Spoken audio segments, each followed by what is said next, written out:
El dolor en las costillas me despierta cada madrugada.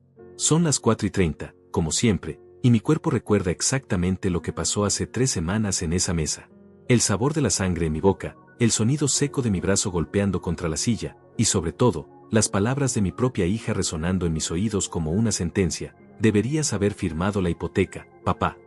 Mi nombre es Osvaldo Rivas. Tengo 70 años y durante 45 de ellos trabajé en la misma fábrica textil para darle todo a mi familia. Después de que mi esposa Carmen murió hace 2 años, esta casa se convirtió en mi único refugio. Una casa que compré ladrillo por ladrillo, que pinté pared por pared, donde crié a mi hija María con amor y sacrificio. Nunca imaginé que esa misma hija me dejaría tirado en el suelo de mi propia cocina, sangrando y humillado, por negarme a ser el fiador de una casa que cuesta $200,000. La pesadilla comenzó hace 4 meses. María llegó un domingo por la tarde con su marido Gervasio y esa sonrisa falsa que había aprendido a reconocer desde niña cuando quería algo.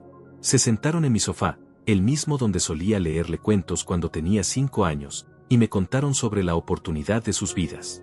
Una casa de 3 pisos en el barrio residencial, con jardín y piscina, perfecta para criar a los nietos que aún no tenían. Solo necesitamos que seas nuestro fiador, papá, me dijo María mientras acariciaba mi mano con esa suavidad calculada que me partía el corazón. Tú tienes la casa pagada, tienes buen historial crediticio. Es solo una formalidad. Gervasio asintió desde el otro extremo del sofá, con esa mirada fría que nunca me había gustado. Don Osvaldo, usted sabe que la queremos como si fuera nuestra propia madre.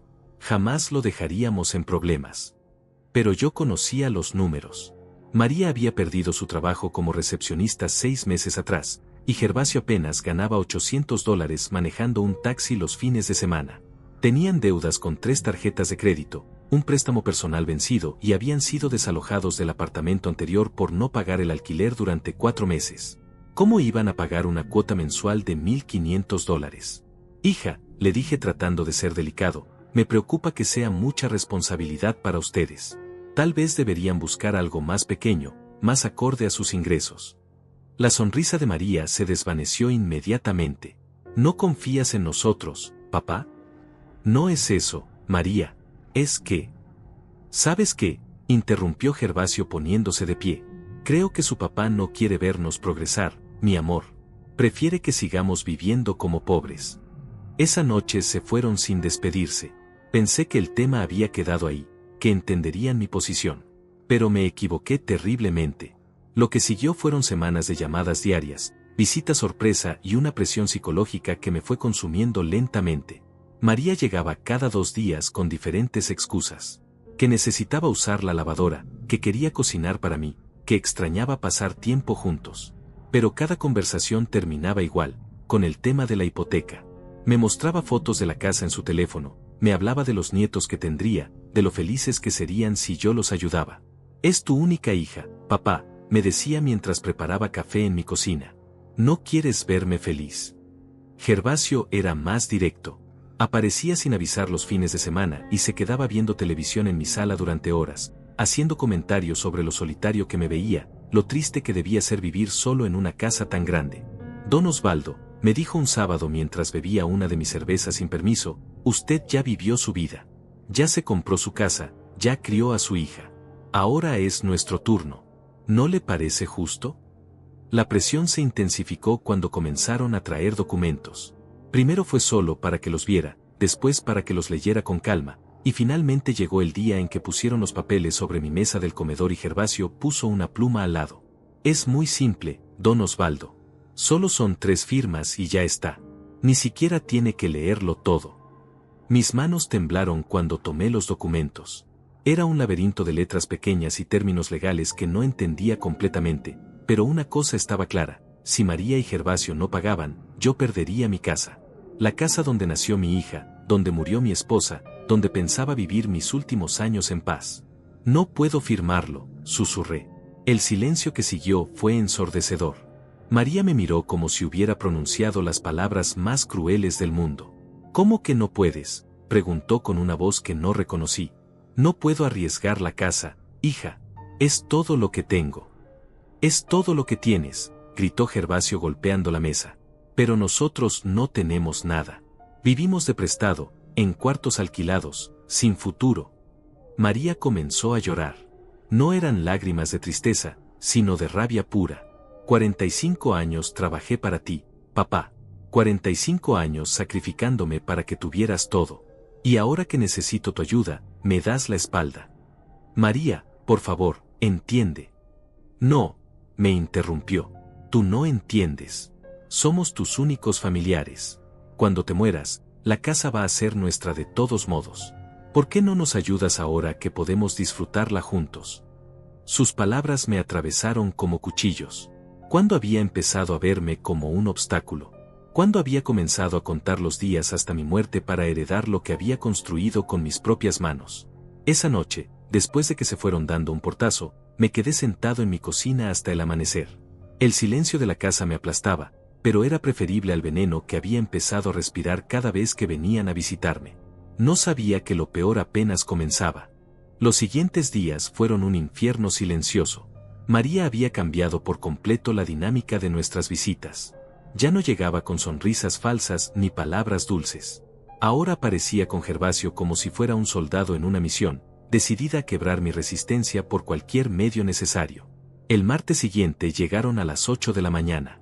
Yo apenas había terminado de desayunar cuando escuché la llave girando en la cerradura. Sí, María tenía una copia de las llaves desde que Carmen murió, pero nunca la había usado para invadir mi privacidad de esta manera. Buenos días, papá, dijo entrando directamente a la cocina sin saludarme con un beso como siempre hacía. Gervasio la siguió cargando 2 bolsas de supermercado que dejó sobre mi mesa sin preguntarme nada. Trajimos algunas cosas para limpiar este desastre, anunció Gervasio mirando alrededor con desprecio. Esta casa necesita una renovación urgente. No entendía de qué hablaba. Mi casa estaba limpia y ordenada. Todos los días me levantaba temprano para barrer, lavar los platos y mantener todo en su lugar. Era mi rutina desde que Carmen partió, mi manera de mantener la cordura.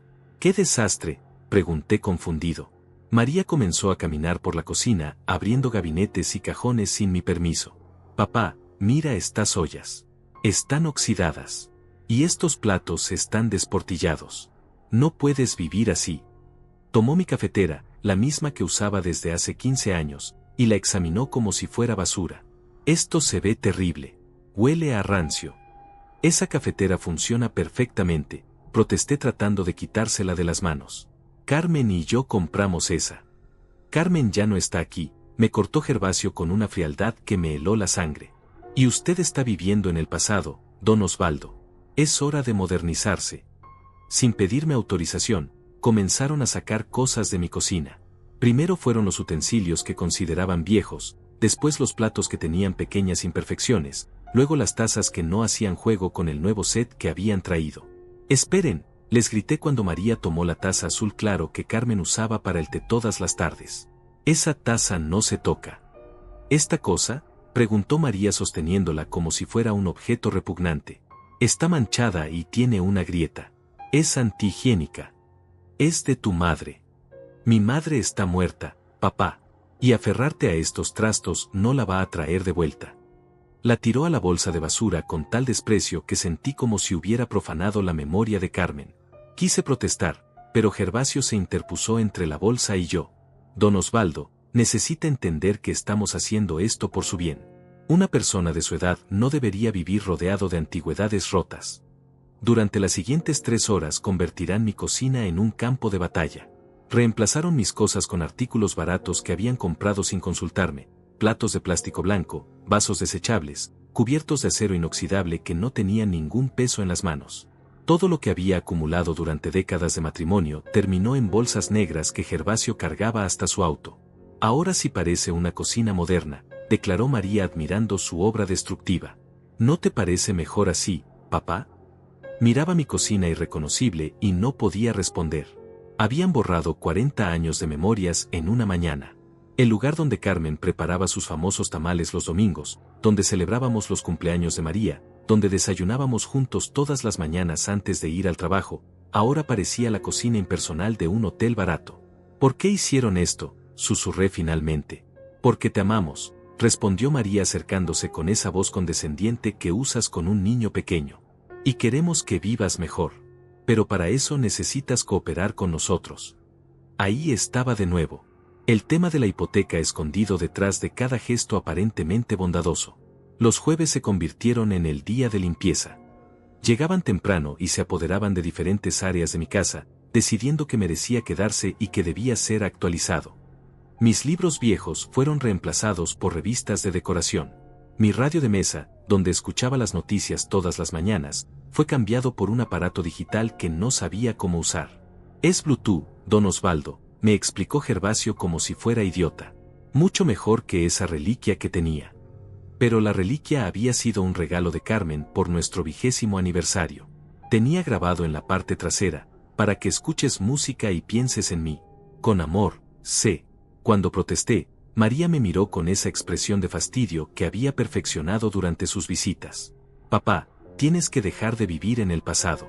Estas cosas solo te hacen daño porque te recuerdan lo que perdiste. Nosotros estamos aquí, vivos, tratando de construir un futuro juntos. ¿Un futuro que incluye firmar esa hipoteca? El aire se volvió tenso inmediatamente. María y Gervasio intercambiaron una mirada que no pude descifrar. Todo se relaciona, don Osvaldo, dijo Gervasio lentamente. Si usted nos ayuda con la casa, podemos estar más tiempo juntos. Podemos cuidarlo mejor. Podemos ser una familia de verdad. La amenaza implícita era clara. Si no cooperaba, estas visitas bondadosas se convertirían en algo mucho peor. El viernes de esa semana llegaron con una sorpresa que me destrozó el corazón. María cargaba una caja de cartón y tenía esa sonrisa forzada que había aprendido a temer. Papá, encontramos algo maravilloso en el ático, anunció dejando la caja sobre mi mesa del comedor. Pensamos que era hora de que decidieras qué hacer con esto. Abrí la caja y mi respiración se cortó. Eran las fotografías familiares que habíamos guardado durante décadas. Fotos de María de bebé, de nuestros aniversarios, de las navidades, de los cumpleaños, de cada momento importante de nuestras vidas. Mira cuántas están repetidas, dijo María sacando fotos y poniéndolas en diferentes pilas. Y estas están amarillas. Y estas están borrosas. No tiene sentido guardar tanta basura. No son basura, protesté tomando una foto donde Carmen sostenía a María recién nacida en el hospital. Son nuestros recuerdos. Los recuerdos están en nuestro corazón, papá, no en pedazos de papel viejo. Gervasio se acercó y tomó una fotografía de nuestra boda. Carmen se veía radiante en su vestido blanco sencillo, y yo llevaba el único traje que pude permitirme en esa época. Don Osvaldo, ¿no le parece un poco enfermizo aferrarse tanto a una mujer que ya no está? Debería pensar en los que sí estamos aquí. Sentí una rabia que me subía desde el estómago hasta la garganta. Devuélveme esa foto. Tranquilo, dijo Gervasio levantando las manos en un gesto burlón. Solo digo que tal vez es hora de dejar ir el pasado y concentrarse en ayudar a su familia presente. María continuó separando las fotografías con una frialdad mecánica. De cientos de fotos, seleccionó apenas una docena que consideró dignas de conservar. El resto fue directo a una bolsa de basura. Ya está, anunció satisfecha. Ahora tienes las mejores fotos en un álbum pequeño y manejable. Mucho más práctico. Esa noche, después de que se fueron, saqué la bolsa de basura y traté de rescatar las fotografías. Muchas estaban dobladas, otras tenían manchas de café del fondo de la bolsa. Mientras las limpiaba una por una con cuidado, entendí que esto no era amor familiar. Era tortura psicológica disfrazada de cuidado. Estaban borrando sistemáticamente todo lo que me daba identidad, todo lo que me conectaba con quien había sido antes de convertirme en un obstáculo para sus planes. Querían convertirme en un hombre vacío, sin pasado, sin referencias, completamente dependiente de su presencia y dispuesto a firmar cualquier papel con tal de mantener una conexión humana. El sábado llegaron más temprano que nunca. Esta vez traían bolsas de pintura. Vamos a renovar la sala, papá, anunció María como si fuera una sorpresa maravillosa. Este color está muy deprimente. Las paredes de mi sala eran de un color crema suave que Carmen había elegido porque hacía que el espacio se viera más amplio y acogedor. Habíamos tardado 3 fines de semana en pintar toda la casa cuando la compramos, trabajando juntos, riéndonos cuando nos manchábamos las manos, soñando con los años que pasaríamos ahí. No quiero que pinten mi sala. Papá, dijo María con esa voz de falsa paciencia, tienes que confiar en nosotros. Sabemos lo que es mejor para ti. Pero yo sabía que esto no tenía nada que ver con mejorar mi casa. Era sobre control. sobre demostrarme que ya no tenía voz ni voto en mi propio hogar. Mientras extendían los plásticos por el suelo y abrían las latas de pintura gris oscuro que habían elegido sin consultarme, me di cuenta de algo aterrador: me estaban preparando para la rendición total. Cada objeto que removían, cada recuerdo que destruían, cada cambio que imponían, era un paso más hacia el momento en que estaría tan vacío y tan solo que firmar esa hipoteca parecería la única manera de recuperar algo de amor familiar. El problema era que su plan estaba funcionando. La tercera semana fue cuando entendí que ya no era dueño de mi propia vida. María y Gervasio habían establecido un horario de visitas que no me consultaron. Llegaban los lunes, miércoles y viernes a las 8 de la mañana, y los fines de semana a cualquier hora que se les ocurriera. Mi casa se había convertido en su proyecto personal, y yo era apenas un estorbo que toleraban mientras ejecutaban sus planes. El lunes pintaron mi sala de ese gris deprimente que hacía que todo se viera sombrío y frío. El miércoles decidieron que mi dormitorio necesitaba aire fresco y cambiaron las cortinas que Carmen había cosido a mano por unas persianas metálicas baratas que hacían ruido cada vez que las tocaba el viento. El viernes fue el turno del comedor. «Papá, esta mesa está muy rayada», declaró María pasando el dedo por la superficie de madera donde habíamos cenado en familia durante tantos años. «Y estas sillas están tambaleándose. Es peligroso para una persona de tu edad». La mesa tenía marcas, sí. La quemadura pequeña donde Carmen había apoyado una olla caliente por accidente. La mancha de vino de la Nochebuena cuando María tenía 15 años y derramó su copa mientras reía por un chiste que conté. Los rayones que dejamos cuando ayudé a María con sus tareas de matemáticas, presionando muy fuerte con el lápiz sobre el papel. «No está rayada», protesté. «Tiene historia». «Tiene daños», corrigió Gervasio cargando una de las sillas hacia la puerta. «Y nosotros no podemos permitir que se lastime por aferrarse a muebles en mal estado». Trajeron una mesa de plástico blanco y 4 sillas plegables metálicas. El tipo de mobiliario que ves en las oficinas gubernamentales o en los comedores de caridad. Funcional, frío, completamente desprovisto de personalidad. «¿No te parece más moderno?», preguntó María sentándose en una de las sillas nuevas que chirrió bajo su peso. «Y es mucho más fácil de limpiar». Me senté en la silla de enfrente e inmediatamente sentí la diferencia. La mesa vieja tenía la altura perfecta para mis brazos, las sillas se ajustaban a mi espalda después de años de uso. Esta mesa nueva era demasiado baja, las sillas demasiado rígidas. Era como estar comiendo en el escritorio de un niño. «No me gusta», admití. «Te acostumbrarás», respondió María con una finalidad que no admitía réplica. «Como te acostumbraste a la cocina nueva y a la sala nueva». Pero no me había acostumbrado a nada. Cada mañana me despertaba en una casa que se sentía menos mía. Buscaba mi cafetera vieja y recordaba que había sido reemplazada por una máquina complicada que no sabía usar. Quería escuchar las noticias en mi radio de mesa y encontraba ese aparato digital que necesitaba conexión a internet para funcionar. Intentaba sentarme en mi sillón favorito y descubría que lo habían cambiado por un sofá modular incómodo que María había insistido que era mejor para mi espalda. La cuarta semana decidieron atacar mi closet. Llegaron el miércoles con bolsas de ropa nueva y esa expresión determinada que había aprendido a temer. «Papá, tu ropa está muy vieja», anunció María abriendo las puertas de mi armario y examinando mis camisas colgadas. «Algunas tienen agujeros, otras están desteñidas. No puedes andar por ahí como un indigente». Tomó mi camisa de cuadros rojos, la que usaba los domingos para ir al parque a alimentar a las palomas. Tenía un pequeño agujero en el codo, pero por lo demás estaba en perfectas condiciones. «Esta está horrible», declaró arrugando la nariz como si oliera mal. «¿Cuándo fue la última vez que te compraste ropa nueva?» No podía recordarlo. Desde que Carmen murió, no había sentido la necesidad de comprar nada. Tenía suficientes camisas, pantalones y zapatos para durar el resto de mi vida. ¿Para qué gastar dinero en ropa cuando apenas salía de casa?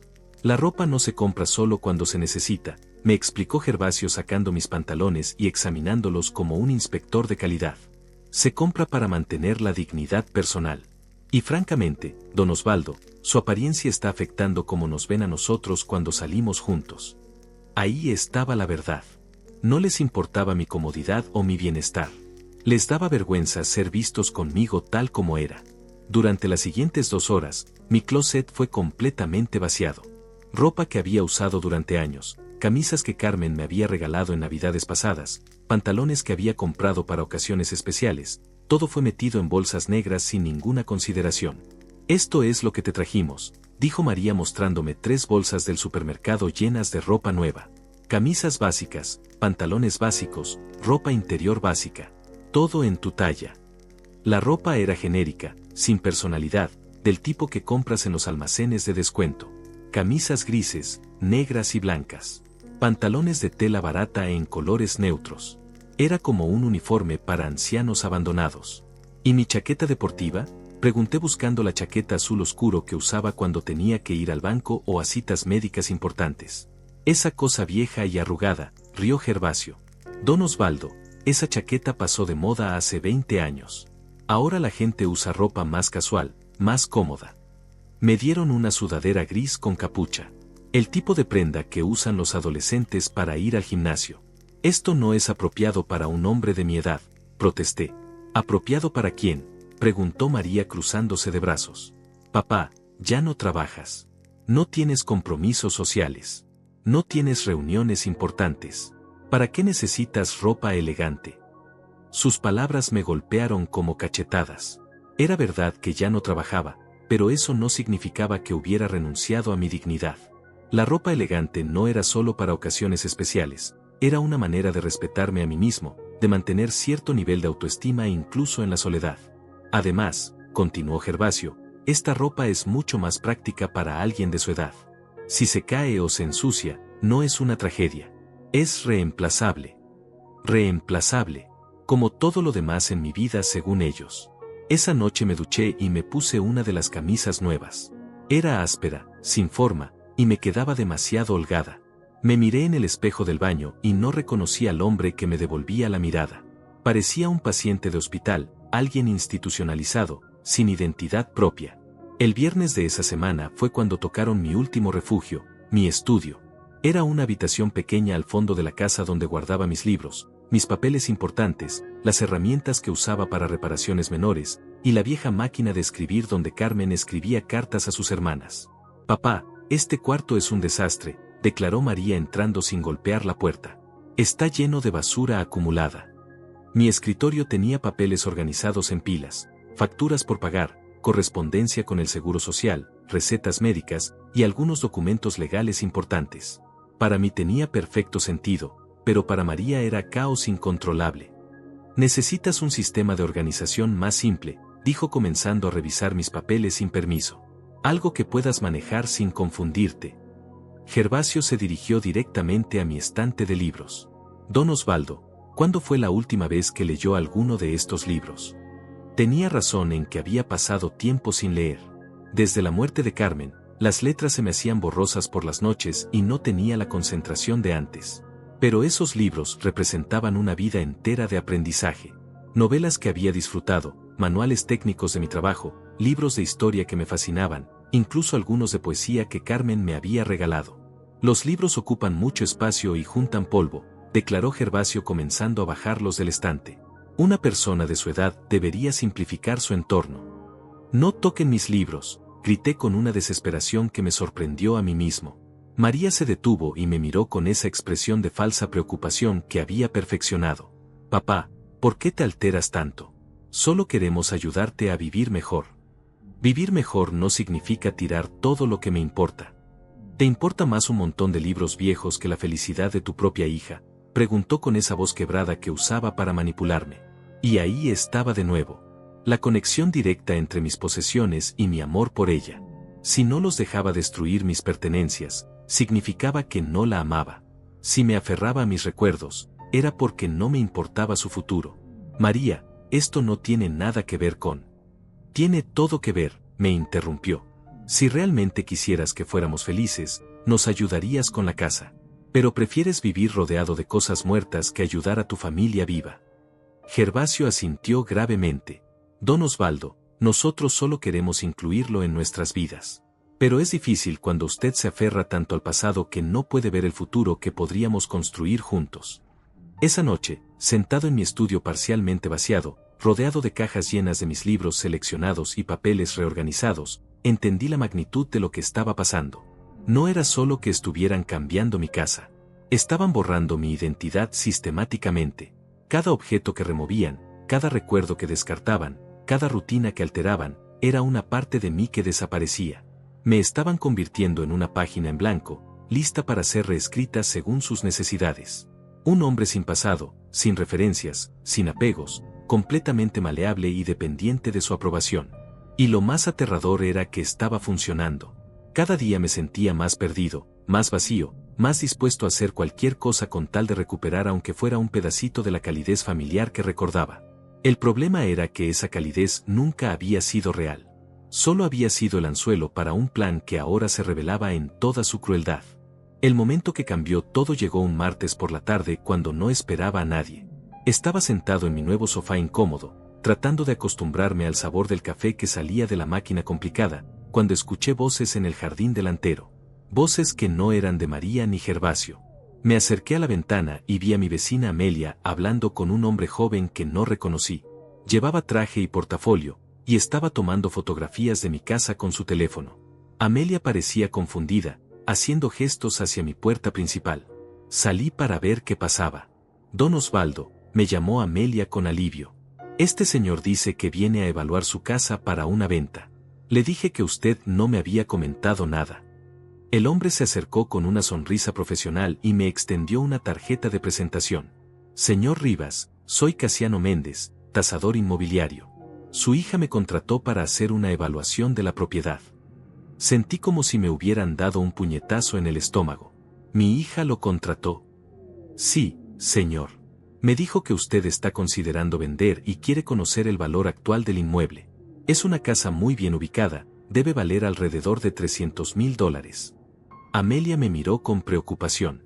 Llevaba viviendo al lado de mi casa durante 15 años y sabía perfectamente que nunca había mencionado vender. Debe haber un malentendido, dije con la voz temblorosa. Yo no estoy vendiendo mi casa. Casiano consultó sus papeles con confusión. Pero su hija María fue muy específica. Me dijo que usted necesitaba el dinero para mudarse a un lugar más pequeño, más apropiado para su edad. Las piezas del rompecabezas comenzaron a encajar de manera aterradora. María no solo quería que fuera su fiador. Tenía un plan mucho más ambicioso, quedarse con mi casa. Hay un error, repetí. Por favor, váyase. Después de que el tasador se fue, Amelia se acercó a mí con esa expresión maternal que siempre había tenido desde que enviudé. Osvaldo, ¿qué está pasando? Últimamente te veo muy cambiado, y ahora esto. No pude contenerme más. Las semanas de presión, humillación y manipulación se derramaron como una presa rota.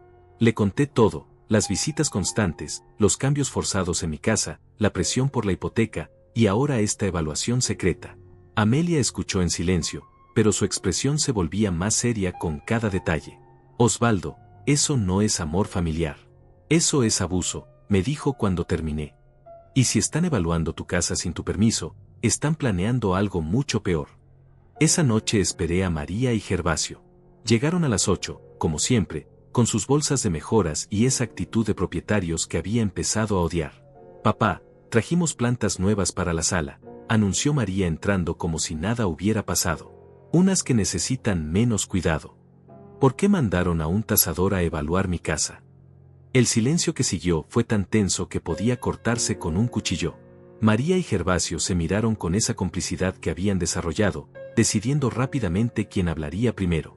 Ah, eso, dijo María finalmente, con una casualidad forzada. Solo queríamos saber cuánto vale la casa para el futuro. Para cuando tengas que, ya sabes, cuando necesites cuidados especiales. Cuidados especiales. Gervasio se sentó en el sofá como si estuviera en su propia casa. Don Osvaldo, usted tiene 70 años. No es joven. Es importante planificar para cuando no pueda vivir solo. Puedo vivir solo perfectamente. ¿En serio? Preguntó María con esa sonrisa condescendiente que me enfurecía. Papá, mira a tu alrededor. Antes de que llegáramos, esta casa era un desastre. No sabías usar electrodomésticos modernos. Tu ropa estaba horrible. Vivías como un ermitaño. Vivía como quería vivir. Vivías mal, corrigió Gervasio. Y nosotros no podemos permitir que nuestro padre se deteriore así. Somos responsables de su bienestar. Amelia tenía razón. Esto no era amor. Era control disfrazado de cuidado. La casa vale $300,000, dije directamente. Suficiente para comprarle su casa nueva y sobrar dinero. María bajó la mirada, finalmente atrapada. Papá, no es tan simple. ¿Qué no es tan simple? Mira, suspiró Gervasio, abandonando cualquier pretensión de sutileza. La realidad es que usted va a morir eventualmente. Cuando eso pase, María va a heredar la casa de todos modos. ¿No sería mejor usar ese dinero ahora, cuando todos podemos disfrutarlo? Sus palabras me impactaron como descargas eléctricas. ¿Están planeando mi muerte? No estamos planeando nada, protestó María. Solo estamos siendo realistas. Y la realidad es que esta casa es demasiado grande para ti solo. Podrías venderla, comprarnos nuestra casa, y con lo que sobrealquilar un apartamento pequeño cerca de nosotros. ¿Un apartamento? O mejor aún, continuó Gervasio con entusiasmo creciente, podrías mudarte con nosotros. Seríamos una familia de verdad. Nosotros te cuidaríamos, y tú podrías ayudar con los gastos de la casa. Finalmente entendí el plan completo. Querían que vendiera mi casa, les comprara la suya, y me convirtiera en su inquilino pagador. Sin propiedad, sin independencia, completamente a su merced. Jamás, susurré. ¿Jamás qué?, preguntó María. Jamás voy a vender mi casa. Jamás voy a ser su fiador. Y jamás voy a mudarme con ustedes. La máscara de María se cayó completamente. La mujer dulce y preocupada desapareció, reemplazada por alguien que no reconocía. ¿Sabes qué, papá? Estamos cansados de rogarte.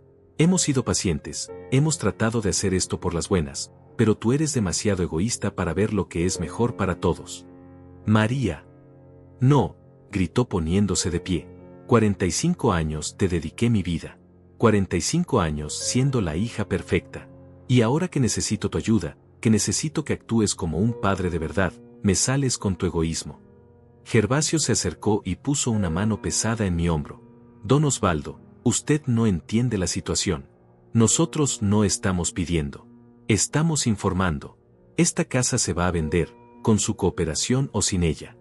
¿Cómo van a vender mi casa sin mi cooperación? María sonrió con una frialdad que me heló la sangre. Hay muchas maneras de demostrar que una persona mayor ya no puede cuidar de sí misma, especialmente cuando esa persona vive sola, no tiene familiares cerca que testifiquen por su estado mental, y muestra signos de deterioro cognitivo. No tengo deterioro cognitivo. ¿No?, preguntó Gervasio. Entonces, ¿por qué no podía usar su nueva cafetera? ¿Por qué se confundía con el radio nuevo? ¿Por qué no podía mantener su casa limpia antes de que llegáramos? Entendí la trampa con horror cristalino. Habían estado documentando cada momento de confusión, cada vez que no entendía cómo usar los aparatos nuevos que habían traído, cada protesta que hacía sobre los cambios. En sus teléfonos probablemente tenían videos de mí luciendo perdido y desorientado en mi propia casa. Ustedes orquestaron todo esto, susurré. Nosotros tratamos de ayudarte, respondió María. Pero tú nos obligaste a ser más directos. Se fueron esa noche dejándome con una amenaza que resonaba en mi cabeza como una alarma. Tenía que cooperar o iban a demostrar que era incompetente para manejar mis propios asuntos. Sentado en mi sala gris, rodeado de muebles que no había elegido, usando ropa que no me gustaba, entendí que había llegado al final de mi paciencia. Ellos habían jugado sucio. Era hora de que yo aprendiera a hacer lo mismo. Era hora de contraatacar. Y tenía que hacerlo rápido. Al día siguiente de la amenaza, me desperté antes del amanecer con una claridad mental que no había tenido en semanas. Por primera vez desde que comenzó esta pesadilla, sabía exactamente qué tenía que hacer. No iba a ser la víctima indefensa que María y Gervasio creían que era.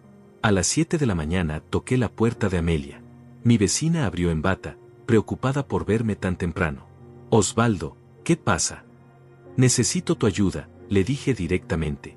Y necesito que esto quede entre nosotros. Amelia me invitó a pasar y preparó café mientras le expliqué la amenaza de la noche anterior. Sus ojos se llenaron de indignación cuando le conté sobre el plan de declararme incompetente. Eso es criminal, murmuró. Osvaldo, tienes que denunciar esto. No tengo pruebas. Es mi palabra contra la de ellos, y soy un hombre de 70 años viviendo solo. ¿Quién me va a creer? Amelia reflexionó por un momento. Entonces necesitamos conseguir pruebas. Exactamente. Y para eso necesito que me hagas un favor. Le pedí que llamara a su sobrino Eusebio, que era abogado especializado en derecho familiar. Amelia no hizo preguntas, simplemente marcó el número. Eusebio, soy tu tía Amelia. Necesito que vengas urgentemente a mi casa. Es sobre el señor Osvaldo, mi vecino. Sí, es una emergencia legal. Una hora después, Eusebio tocó la puerta. Era un hombre de unos 65 años, calvo, con anteojos y esa seriedad profesional que inspiraba confianza inmediata. Señor Rivas, me dijo después de escuchar toda la historia, lo que me describe constituye abuso financiero y psicológico hacia adultos mayores. Es más común de lo que la gente cree, especialmente cuando los perpetradores son familiares. ¿Qué puedo hacer? Primero, necesitamos documentar todo. Cada amenaza, cada manipulación, cada intento de presión. Segundo, necesitamos demostrar que usted está completamente competente mental y físicamente para manejar sus asuntos. Eusebio sacó una grabadora digital de su portafolio. ¿Está dispuesto a grabar conversaciones con su hija y su yerno? Es legal. En esta jurisdicción, sí, siempre que usted sea parte de la conversación. Y dado que están amenazando su bienestar, tenemos bases legales sólidas. Pasamos la siguiente hora planificando la estrategia. Eusebio me explicó cómo usar la grabadora, qué preguntas hacer para conseguir que admitieran sus planes, y cómo documentar cualquier amenaza adicional. Señor Rivas, quiero que entienda algo, me dijo antes de irse. Esto va a ser difícil emocionalmente. Va a escuchar a su propia hija decir cosas que lo van a lastimar. Pero es la única manera de protegerse. Entiendo. Una cosa más. A partir de ahora, no esté solo con ellos. Siempre que vengan, llame a Amelia para que esté presente como testigo. Esa tarde, cuando llegaron María y Gervasio, estaba preparado. La grabadora estaba oculta en el bolsillo de mi camisa, y había llamado a Amelia con la excusa de que viniera a revisar una gotera imaginaria en mi cocina. «Papá, ¿qué hace Amelia aquí?», preguntó María con irritación. Le pedí que revisara un problema con las tuberías, respondí naturalmente. Gervasio frunció el ceño. «Don Osvaldo, necesitamos hablar en privado sobre lo de anoche». «Podemos hablar aquí», dije firmemente. «Amelia es prácticamente de la familia». María y Gervasio intercambiaron miradas incómodas, pero se sentaron en el sofá.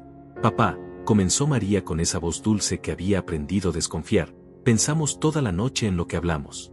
No queremos presionarte, pero la realidad es que necesitamos una respuesta sobre la hipoteca». «Ya les di mi respuesta». «Pero no es una respuesta inteligente», intervino Gervasio. «Don Osvaldo, usted va a perder esta casa de cualquier manera cuando necesite cuidados médicos. Los asilos cuestan $3,000 al mes. ¿Cuánto tiempo cree que va a durar su dinero?». «No voy a ir a un asilo». «¿Y quién lo va a cuidar?», preguntó María. «¿Amelia? ¿Los vecinos? Cuando se enferme de verdad, cuando ya no pueda valerse por sí mismo, va a ser nuestro problema». Amelia tosió desde la cocina, pero siguió fingiendo que revisaba las tuberías. «Además», continuó Gervasio, «si usted nos ayuda ahora con la casa, nosotros nos comprometemos a cuidarlo. Pero si no coopera, francamente, no vamos a poder hacernos responsables de lo que pase». «¿Qué significa eso?». María suspiró dramáticamente. «Significa que si algo le pasa a usted, si se cae, si se enferma, si tiene algún accidente, nosotros no vamos a estar disponibles para ayudar. Vamos a estar ocupados trabajando para pagar el alquiler de nuestro cuarto porque nuestro propio padre no quiso ayudarnos cuando lo necesitábamos». «Eso es chantaje». «Eso es realidad», respondió Gervasio. «Don Osvaldo, usted no puede obligarnos a sacrificar nuestro futuro por su terquedad.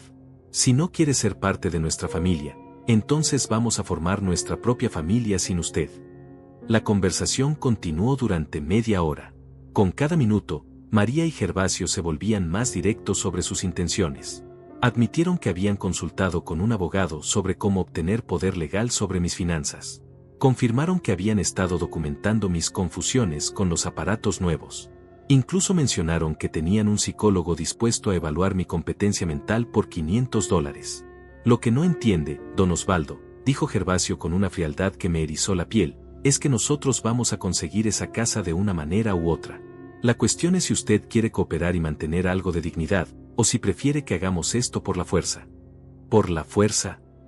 «Existen procedimientos legales para proteger a ancianos que ya no pueden tomar decisiones racionales», explicó María. «Especialmente cuando viven en condiciones insalubres, no pueden cuidar de sí mismos, y muestran signos de deterioro mental. Después de que se fueron, Amelia y yo escuchamos la grabación completa. Teníamos todo, las amenazas, los planes de manipulación legal, la admisión de que habían estado documentando evidencia falsa, y la confirmación de que pensaban usar procedimientos de tutela fraudulentos. Osvaldo, me dijo Amelia con admiración, los tienes. Esa noche llamé a Eusebio y le envié la grabación por correo electrónico. Su respuesta llegó una hora después. Excelente trabajo. Mañana iniciamos las acciones legales preventivas. Por primera vez en semanas, dormí profundamente. Había pasado de ser la víctima a ser el cazador. María y Gervasio creían que me tenían acorralado, pero no sabían que ahora yo tenía todas las cartas. El juego había cambiado completamente, y esta vez las reglas las iba a poner yo. Los siguientes días fueron los más tensos de mi vida, pero también los más esperanzadores. Eusebio había presentado una solicitud de medida cautelar para proteger mis bienes y mi integridad física, basándose en las grabaciones que habíamos conseguido. Pero necesitábamos más evidencias para garantizar que María y Gervasio no pudieran acercarse a mí nunca más. Señor Rivas, me explicó Eusebio durante nuestra segunda reunión secreta en casa de Amelia, las grabaciones son excelentes, pero necesitamos demostrar un patrón de comportamiento. Una sola conversación podría ser interpretada como un malentendido familiar. ¿Qué necesita que haga? Necesito que los provoque a ser más explícitos. Que hablen sobre el dinero, sobre sus planes específicos para la casa, sobre las amenazas. Mientras más detalles consigamos, más sólido será nuestro caso. Amelia, que se había convertido en mi cómplice más valioso, sugirió algo brillante. ¿Y si Osvaldo finge que está considerando cooperar? Que les diga que quiere escuchar su propuesta completa antes de decidir. Perfecto, aprobó Eusebio. Eso los va a hacer bajar la guardia y revelar sus verdaderas intenciones. El miércoles siguiente, cuando llegaron para su visita rutinaria, los recibí con una actitud completamente diferente. En lugar de resistencia, mostré cansancio y derrota. María, Gervasio, les dije con voz débil, he estado pensando en lo que me dijeron. Tal vez tengan razón. Se miraron entre ellos con sorpresa y satisfacción mal disimuladas. ¿Sobre qué, papá? Sobre la casa, sobre mi futuro, sobre todo. Quizás soy demasiado viejo para vivir solo. Quizás es hora de aceptar que necesito ayuda. María se acercó inmediatamente y me tomó las manos con esa falsa ternura que ahora me resultaba repugnante. Papá, me alegra mucho escucharte decir eso. Nosotros solo queremos lo mejor para ti. Pero necesito entender exactamente qué están proponiendo, continué, manteniendo la grabadora activa en mi bolsillo. ¿Cómo funcionaría todo esto del dinero? Gervasio se frotó las manos con entusiasmo. Es muy simple, don Osvaldo. Usted vende la casa por $300,000. Con ese dinero compramos nuestra casa nueva, que cuesta $200,000. Nos sobran $100,000. Y esos $100,000. 50,000 los usamos para amueblar y arreglar la casa nueva, explicó María. Los otros 50,000 los ponemos en una cuenta para sus gastos de manutención cuando viva con nosotros. $50,000 para el resto de mi vida. Papá, no va a vivir 30 años más, rió María con una crueldad que me heló la sangre. Y además, nosotros vamos a cubrir la comida y los servicios básicos. $50,000 para ropa, medicinas y gastos personales es más que suficiente. ¿Y si me enfermo? ¿Si necesito hospitalización? Para eso existe el seguro social, respondió Gervasio. Y si llegara a necesitar cuidados especiales, bueno, siempre están los asilos públicos. La conversación continuó durante una hora. Con cada pregunta que hacía, revelaban más detalles de su plan maestro. Habían calculado todo, cuánto les costaría mantenerme, cuánto tiempo esperaban que viviera, incluso habían investigado que asilos públicos eran más baratos en caso de que decidieran deshacerse de mí completamente. Una cosa más, dije fingiendo dudas. ¿Qué pasa si cambio de opinión después de vender la casa? María y Gervasio intercambiaron una mirada que no pudieron disimular. Papá, una vez que vendas la casa, no hay vuelta atrás, me explicó María con una sonrisa forzada. Pero, ¿por qué cambiarías de opinión? Vas a estar viviendo con tu familia, cuidado y protegido. Pero legalmente, ¿podría recuperar mi dinero si quisiera? No, respondió Gervasio directamente. Una vez que se haga la compra, la casa va a estar a nuestro nombre. Y el dinero restante va a estar en una cuenta que nosotros vamos a manejar para asegurar que se use responsablemente. ¿Ustedes van a manejar mi dinero? Es por su propio bien, insistió María.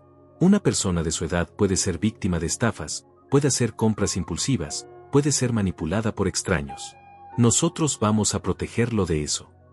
Ahí estaba la confesión completa. No solo querían mi casa, querían el control total de mi vida y mi dinero. Una vez que cayera en su trampa, sería completamente dependiente de su voluntad. ¿Y si no quiero vender? El ambiente cambió inmediatamente. La máscara de comprensión familiar se desvaneció. Papá, dijo María con voz endurecida, ya hablamos de esto. No es realmente una elección. Nosotros vamos a conseguir esa casa de una manera u otra. ¿Cómo? Gervasio se inclinó hacia adelante con una expresión amenazante. Don Osvaldo, nosotros ya empezamos el proceso. Tenemos documentación de su deterioro mental, tenemos evidencia de que no puede cuidar de sí mismo, tenemos testimonios de que vive en condiciones inadecuadas. ¿Qué testimonios? El tasador que vino la semana pasada va a testificar que la casa estaba en condiciones deplorables, explicó María. Nuestro psicólogo va a confirmar que usted muestra signos de demencia senil. Y nosotros, como sus únicos familiares, vamos a solicitar tutela legal. ¿Tutela legal? Significa que un juez va a declarar que usted no puede tomar decisiones por sí mismo, continuó Gervasio. Y nosotros vamos a ser nombrados sus tutores legales. Podremos vender su casa, manejar su dinero, y tomar todas las decisiones sobre su vida. ¿Y si me opongo? María rió con una crueldad que me partió el corazón. ¿Quién le va a creer, papá? Usted es un anciano solitario, confundido, que vive en una casa desordenada y no puede usar electrodomésticos básicos. Nosotros somos una pareja joven, preocupada por el bienestar de nuestro padre anciano. Además, agregó Gervasio, una vez que empiecen los procedimientos legales, usted va a necesitar un abogado. ¿Tiene dinero para pagar un abogado? ¿Conoce abogados especializados en estos temas? ¿Tiene tiempo para entender procesos legales complicados? El sistema está diseñado para proteger a las familias, concluyó María. Y nosotros somos su familia. Cuando se fueron esa noche, me quedé temblando de rabia y horror. Habían planeado todo con una frialdad calculadora que me asustaba. No solo querían robarme mi casa y mi dinero, querían hacerlo usando el mismo sistema legal que supuestamente debía protegerme. Pero tenían un problema, no sabían que cada palabra de su confesión había quedado grabada en alta definición. Al día siguiente, Eusebio escuchó la grabación completa en mi presencia. Su expresión se volvía más grave con cada minuto. Señor Rivas, me dijo cuando terminó, esto es suficiente para procesos criminales. No solo es abuso de ancianos, es conspiración para cometer fraude, amenazas, y probablemente otros delitos. ¿Qué hacemos ahora? Ahora, dijo Eusebio con una sonrisa satisfecha, les damos la sorpresa de sus vidas. El plan para el contraataque estaba listo. Era hora de que María y Gervasio entendieran que habían elegido a la víctima equivocada. Esta vez, el cazador iba a ser yo. El viernes llegó el momento que había estado esperando durante semanas. María y Gervasio venían a almorzar para lo que ellos creían sería mi capitulación final. Les había dicho que tenía una respuesta definitiva sobre la venta de la casa. No sabían que también tenía invitados especiales esperándolos. Eusebio llegó primero, a las 11 de la mañana, y se escondió en mi estudio con todos los documentos legales preparados. Media hora después llegó Amelia, que se quedó en la cocina fingiendo preparar el almuerzo.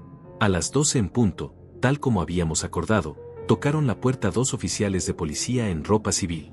Señor Rivas, me saludó el oficial Mauricio, estamos listos para presenciar la confesión. Gracias por venir. Cuando María y Gervasio llegaron a las 12:30, los recibí con mi mejor actuación de anciano derrotado. Llevaban una sonrisa triunfal que me dio náuseas, pero mantuve la compostura. Papá, te ves muy serio, observó María entrando y mirando hacia la cocina donde Amelia preparaba la comida. ¿Todo bien? Sí, hija. Solo pensativo. Vengan, sentémonos en la sala. Tengo algo importante que decirles. Se acomodaron en el sofá con esa confianza de predadores que saben que han ganado la batalla. Don Osvaldo, dijo Gervasio frotándose las manos, espero que haya tomado la decisión correcta. Creo que sí, respondí activando discretamente la grabadora que llevaba en el bolsillo. Pero antes de confirmar, necesito escuchar una vez más todos los detalles de su propuesta. Por supuesto, sonrió María. Queremos que estés completamente seguro. Durante los siguientes 20 minutos, repitieron todo su plan con una claridad brutal. ¿Cómo venderían mi casa por $300,000? ¿Cómo se quedarían con $250,000 para su casa nueva y gastos? ¿Cómo manejarían los $50,000 restantes de mi dinero? ¿Y cómo ejercerían tutela total sobre mi vida? ¿Y qué pasa si me arrepiento después? Pregunté una vez más. Papá, rió María, una vez que firmes los papeles de venta, no hay vuelta atrás. La casa será nuestra y punto. ¿Y si trato de recuperar mi dinero? No podrás, respondió Gervasio con satisfacción. Nosotros vamos a ser tus tutores legales. Todas las decisiones financieras van a pasar por nosotros. Incluso si no quiero que sean mis tutores. Papá, para ese momento ya no va a importar lo que tú quieras, dijo María con una crueldad que todavía me estremece recordar. Un juez ya habrá declarado que no puedes tomar decisiones por ti mismo. Exacto, confirmó Gervasio. Y nosotros vamos a tener documentación médica y testimonios que prueban que usted está senil. ¿Documentación falsa? Se miraron entre ellos y rieron. No es falsa si funciona, dijo María. Nuestro psicólogo va a escribir lo que necesitamos que escriba. Por $500, cualquier profesional está dispuesto a ser flexible con sus diagnósticos. Además, agregó Gervasio, ¿quién va a contradecir a dos profesionales y una familia preocupada? Usted va a ser solo un viejo confundido protestando contra gente que obviamente lo quiere. Tenía suficiente. Me puse de pie y caminé hacia la puerta del estudio. Bueno, dije con voz firme, entonces supongo que es hora de conocer a algunas de esas personas que me quieren. Abrí la puerta y salió Eusebio con su portafolio lleno de documentos. María y Gervasio se pusieron pálidos inmediatamente. ¿Quién es usted?, balbuceó Gervasio. Soy Eusebio Herrera, abogado especializado en protección de adultos mayores, respondió con voz autoritaria. Y acabo de escuchar la confesión más detallada de conspiración para cometer fraude que he oído en mi carrera. No sé de qué habla, murmuró María, pero su voz temblaba. Eusebio activó una grabadora digital que había estado funcionando desde el estudio. Tengo grabadas 3 conversaciones donde ustedes admiten planear la obtención fraudulenta de tutela legal, el soborno de profesionales médicos, y la apropiación de bienes por valor de $300,000. Amelia salió de la cocina con los 2 oficiales de policía. María Rivas y Gervasio Mendoza, anunció el oficial Mauricio mostrando su identificación, están bajo arresto por conspiración para cometer fraude, abuso de adultos mayores y amenazas. Esto es una trampa, gritó Gervasio poniéndose de pie violentamente. Ese viejo nos tendió una trampa. Ese viejo, corrigió Eusebio fríamente, es una persona competente que se defendió legalmente de una conspiración criminal. María me miró con una expresión de odio puro que me confirmó que nunca había sentido amor real por mí. Papá, ¿cómo pudiste hacernos esto? Somos tu familia. La familia no conspira para robar y manipular, respondí con una calma que me sorprendió. La familia no amenaza. La familia no miente. Tú no entiendes, gritó mientras los oficiales les ponían las esposas. Nosotros necesitábamos esa casa. Tenemos deudas. No tenemos opciones. Tenían la opción de trabajar honestamente, les dije. Tenían la opción de pedirme ayuda sin amenazas. Tenían la opción de aceptar mi negativa con respeto. Gervasio intentó resistirse cuando lo esposaron. Esto no va a quedar así. Vamos a contratar abogados. Vamos a demostrar que usted está senil. ¿Con qué dinero van a contratar abogados?, preguntó Eusebio con ironía, si según acaban de confesar, están completamente endeudados.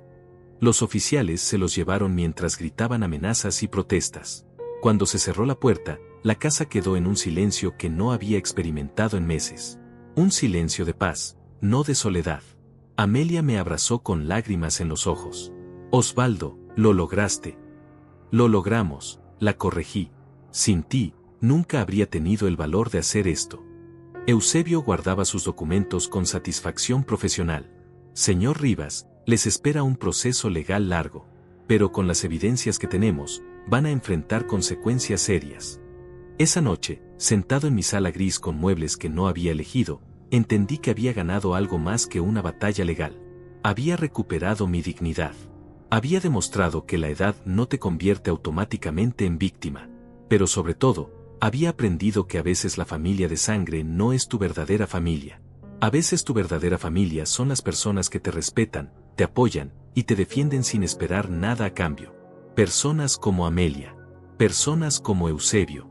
Personas que entienden que todos merecemos vivir con dignidad, sin importar nuestra edad.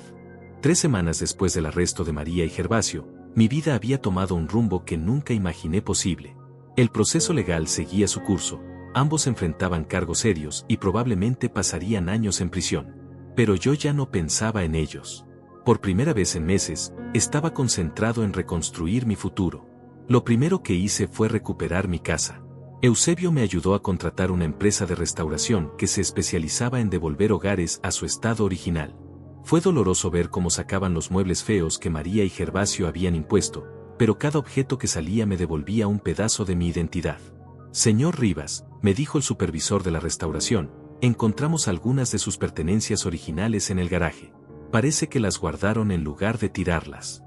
Mi corazón se aceleró cuando trajeron cajas llenas de mis libros, mi radio viejo, algunas fotografías que habían desaparecido, e incluso la taza de Carmen que creía perdida para siempre. Era como recibir regalos de Navidad de mi propia vida. Amelia me ayudó a repintar las paredes del color original. Trabajamos durante días, riéndonos como niños cuando nos manchábamos las manos, compartiendo historias de nuestras vidas mientras devolvíamos calidez a mi hogar. Osvaldo, me dijo mientras pintábamos la cocina, nunca te había visto tan animado como ahora. Tenía razón.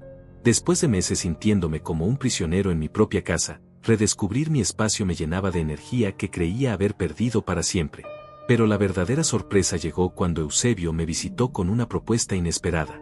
Señor Rivas, he estado pensando en su situación, me dijo sentándose en mi mesa de comedor restaurada. Usted demostró una fortaleza excepcional durante esta crisis. Y creo que podría ayudar a otras personas en situaciones similares. ¿Cómo? Trabajo con casos de abuso de adultos mayores todo el tiempo. La mayoría de las víctimas se sienten indefensas porque no saben que tienen derechos, que pueden defenderse. Su historia podría inspirar a otros. Me propuso que considerara hablar en centros comunitarios, hogares de ancianos y grupos de apoyo. Compartir mi experiencia para educar a otros adultos mayores sobre las señales de abuso familiar y sus opciones legales. No soy un orador público, protesté. No necesita serlo. Solo necesita contar su verdad. La idea me intimidaba, pero también me emocionaba. Después de sentirme inútil durante tanto tiempo, la posibilidad de ayudar a otros me daba un propósito que no había tenido desde mi jubilación. Mi primera charla fue en el centro comunitario del barrio. Esperaba una audiencia pequeña, pero el salón estaba lleno de personas mayores acompañadas por familiares y cuidadores. Cuando terminé de contar mi historia, una señora de 80 años se acercó con lágrimas en los ojos. Señor Rivas, mi hijo está haciendo exactamente lo mismo que su hija. Pensé que era normal, que tenía que aceptarlo porque soy vieja. Esa noche entendí que mi experiencia terrible había servido para algo importante. Había otros como yo, sufriendo en silencio, creyendo que la manipulación familiar era inevitable con la edad. Durante los siguientes meses, di charlas en 6 centros diferentes. Cada presentación me daba más confianza, y cada persona que se acercaba después para contarme su historia me confirmaba que había encontrado mi nueva misión en la vida. Amelia se convirtió en mi compañera de aventuras. Íbamos juntos a las charlas, a almorzar después, a caminar por el parque los domingos. Sin prisa, sin presión, una amistad que se profundizaba naturalmente con cada día que pasaba. «¿Sabes qué me gusta de ti, Osvaldo?», me dijo una tarde mientras bebíamos café en mi cocina restaurada. «Que nunca te rindes. A los 70 años, cuando la mayoría se resigna, tú decidiste luchar. Aprendí que la edad no te quita el derecho a defenderte. Y yo aprendí que nunca es tarde para encontrar nuevos amigos», sonrió. Económicamente, mi situación también mejoró. Eusebio me ayudó a organizar mis finanzas de manera que mis ahorros estuvieran protegidos legalmente contra futuros intentos de manipulación. Establecimos un fideicomiso que me garantizaba independencia de por vida. Señor Rivas, me explicó, ahora nadie puede presionarlo financieramente nunca más. Su casa, su dinero, sus decisiones están legalmente protegidos. Un día, mientras organizaba mi estudio restaurado, encontré una carta que Carmen me había escrito poco antes de morir. Era su letra temblorosa, pero el mensaje era claro. Osvaldo, promete que siempre te vas a defender. Promete que nunca vas a dejar que nadie te quite tu dignidad. Lloré leyendo esas palabras, pero fueron lágrimas de gratitud. Carmen había sabido que enfrentaría desafíos después de su muerte, y me había dado la fuerza para superarlos incluso desde el más allá. Esa noche llamé a Eusebio para preguntarle sobre María y Gervasio. Habían sido sentenciados a 3 años de prisión por fraude y abuso de adultos mayores. Tendrían antecedentes penales permanentes y una orden de restricción que les prohibía acercarse a mí. ¿Se arrepienten?, pregunté. Siguen culpándolo a usted, respondió Eusebio. Dicen que arruinó sus vidas por no ayudarlos. No me sorprendió. Algunas personas nunca entienden que las consecuencias de sus acciones no son culpa de sus víctimas. Mientras me preparaba para dormir en mi casa recuperada, rodeado de mis libros, mis fotografías y mis recuerdos restaurados, pensé en todo lo que había cambiado en pocos meses. Había perdido a una hija, pero había ganado una comunidad. Había enfrentado la traición, pero había descubierto una fortaleza que no sabía que tenía. Había estado al borde de perder todo, pero había terminado con más de lo que tenía antes. Mañana tenía otra charla programada, otra oportunidad de ayudar a alguien que podría estar pasando por lo mismo que viví. Por primera vez en años, tenía algo que esperar cada mañana. Han pasado 6 meses desde aquella noche en que María y Gervasio fueron arrestados en mi sala. Mientras escribo estas líneas, sentado en mi escritorio restaurado con la máquina de escribir de Carmen funcionando perfectamente, puedo ver por la ventana el jardín que Amelia y yo hemos estado cuidando juntos. Las flores que plantamos están floreciendo, como una metáfora perfecta de lo que ha sido mi nueva vida. Esta mañana recibí una carta del abogado de María. Después de 6 meses en prisión, finalmente quiere hablar conmigo. Dice que se arrepiente, que ahora entiende lo que hizo mal, que espera que algún día pueda perdonarla. La carta está llena de las mismas palabras manipuladoras que usaba cuando vivía libre, pero ahora las reconozco inmediatamente. No voy a responder. No porque sea cruel o vengativo, sino porque he aprendido que el perdón no significa permitir que las personas tóxicas regresen a tu vida. Puedo perdonar el daño que me causó sin exponerme a que me lo causen nuevamente. El verdadero regalo que me dio esta experiencia terrible fue enseñarme a distinguir entre el amor real y la manipulación disfrazada de amor. El amor real respeta tus decisiones, incluso cuando no está de acuerdo con ellas. El amor real no te amenaza ni te chantajea. El amor real no trata de borrar tu identidad para reemplazarla por lo que les conviene a otros. Amelia me enseñó eso. Su amor es silencioso, respetuoso, sin expectativas. Viene a tomar café conmigo cuando tiene ganas, no cuando necesita algo. Me acompaña a mis charlas porque disfruta verme ayudar a otros, no porque espere algo a cambio. Respeta mis espacios, mis rutinas, mis decisiones, incluso las que no entiende completamente. Osvaldo, me dijo ayer mientras regábamos las plantas, ¿alguna vez te arrepientes de haber denunciado a María? Nunca, respondí sin dudar. Me arrepiento de no haberlo hecho antes. ¿No extrañas tener familia? Tengo familia, la miré directamente. Tengo una familia que elegí, que me eligió, que está basada en respeto mutuo y no en obligaciones de sangre. Eusebio se ha convertido en algo más que mi abogado. Es un amigo que me visita regularmente, no para hablar de asuntos legales, sino para conversar sobre libros, política y la vida en general. Me ayudó a establecer una fundación pequeña con parte de mi dinero para apoyar a otros adultos mayores que enfrentan abuso familiar. Señor Rivas, me dijo la semana pasada, su caso se ha convertido en referencia para otros abogados. Hemos ayudado a 17 personas usando las mismas estrategias que desarrollamos para usted. Eso me llena de orgullo más que cualquier logro que haya tenido en mi vida laboral. Saber que mi dolor sirvió para proteger a otros, que mi resistencia inspiró a personas que se creían indefensas, le da significado a todo lo que pasé. Mis charlas han evolucionado.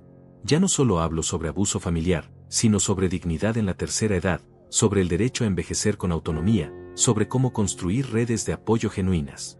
Los centros comunitarios ya no son suficientes. Ahora hablo en universidades, en conferencias de trabajo social, incluso en programas de televisión local. La semana pasada, una reportera me preguntó cuál era mi mensaje principal para otros adultos mayores. Que la edad no es una enfermedad, le dije. Que cumplir 70 años no significa que automáticamente te conviertas en una carga o en una víctima. Que tienes derecho a vivir con dignidad hasta tu último día, y que es tu responsabilidad defenderte cuando alguien trata de quitarte esa dignidad. ¿Y qué les dice a las familias? Que amar a alguien no significa controlarlo. Que cuidar a un adulto mayor no significa tomar decisiones por él. que la preocupación genuina se distingue de la manipulación porque respeta la autonomía de la persona. Mi casa se ha convertido en un punto de encuentro informal para personas que han pasado por experiencias similares. Los jueves por la tarde, un grupo pequeño se reúne en mi sala para compartir historias y estrategias de supervivencia. Amelia prepara café y galletas, y durante 2 horas mi casa se llena de voces, risas, y la energía de personas que se niegan a ser víctimas. Ayer conocí a Julieta, una señora de 68 años cuyo hijo había estado presionándola para que vendiera su departamento y se mudara con él por su seguridad. Después de escuchar mi historia, encontró el valor para decirle que no. Don Osvaldo, me dijo antes de irse, pensé que era normal que los hijos tomaran control de nuestras vidas cuando llegamos a cierta edad. Nunca se me ocurrió que podía defenderme. Nunca es tarde para aprender a defenderse, le respondí. Y nunca es demasiado temprano para empezar. Económicamente, mis decisiones han resultado ser las correctas. La casa que María y Gervasio querían que comprara para ellos fue embargada por el banco el mes pasado. Los dueños anteriores no pudieron pagar las cuotas y perdieron todo el dinero que habían invertido. Si hubiera firmado como su fiador, ahora estaría enfrentando una deuda de $200,000 y probablemente habría perdido mi propia casa. Mi estabilidad financiera me ha permitido hacer cosas que nunca pensé posibles a mi edad. El mes pasado, Amelia y yo viajamos a la capital para una conferencia sobre derechos de adultos mayores. Fue mi primer viaje en años, y descubrí que todavía tengo energía para aventuras. «Sabes que me gusta de viajar contigo», me dijo Amelia mientras esperábamos el vuelo de regreso. «Que no actúas como si fueras viejo. Actúas como si fueras una persona que tiene 70 años, que es muy diferente».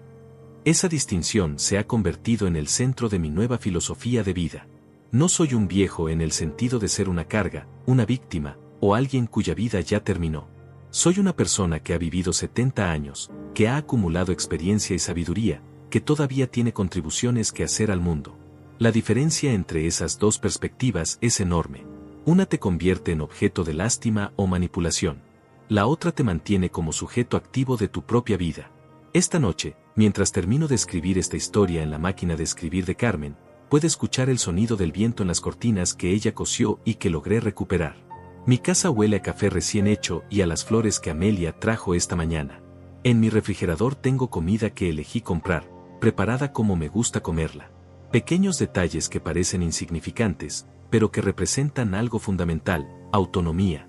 Mañana tengo una charla en un hogar de ancianos donde, según me contó Eusebio, varios residentes están siendo presionados por familiares para firmar documentos que no entienden. Voy a llevarles mi historia, pero más importante, voy a llevarles el mensaje de que nunca es demasiado tarde para defenderse. También mañana, Amelia y yo vamos a plantar rosas en el jardín trasero. Carmen siempre quiso rosas, pero nunca encontramos el tiempo para plantarlas. Ahora, con la ayuda de una amiga verdadera, voy a cumplir ese último deseo de mi esposa. Cuando me preguntan si me siento solo sin María en mi vida, la respuesta es clara: me siento mucho menos solo ahora que cuando ella estaba manipulándome. La soledad verdadera no es estar físicamente solo. La soledad verdadera es estar rodeado de personas que no te respetan, que no te valoran, que solo te ven como un medio para conseguir lo que quieren. Ahora estoy rodeado de personas que me eligen, y a quienes yo elijo. Personas que entienden que la edad trae sabiduría, no debilidad. Personas que saben que los años vividos son logros, no derrotas. Al cerrar esta historia, quiero que quede claro que no la escribí para buscar lástima o para vengarme de María y Gervasio. La escribí porque creo que hay miles de adultos mayores pasando por situaciones similares, sintiendo que no tienen opciones, creyendo que deben aceptar el abuso porque así son las familias o porque ya están viejos. A esas personas les digo: tienen opciones, tienen derechos. Tienen valor que va mucho más allá de lo que poseen materialmente. Y nunca, nunca es demasiado tarde para defenderse. La vida no termina a los 60, o a los 70, o a los 80. La vida continúa mientras tengamos la voluntad de vivirla con dignidad. Y cuando el sol se pone sobre mi jardín floreciente, rodeado del amor genuino de personas que me respetan, puedo decir con certeza absoluta: nunca es demasiado tarde para comenzar de nuevo.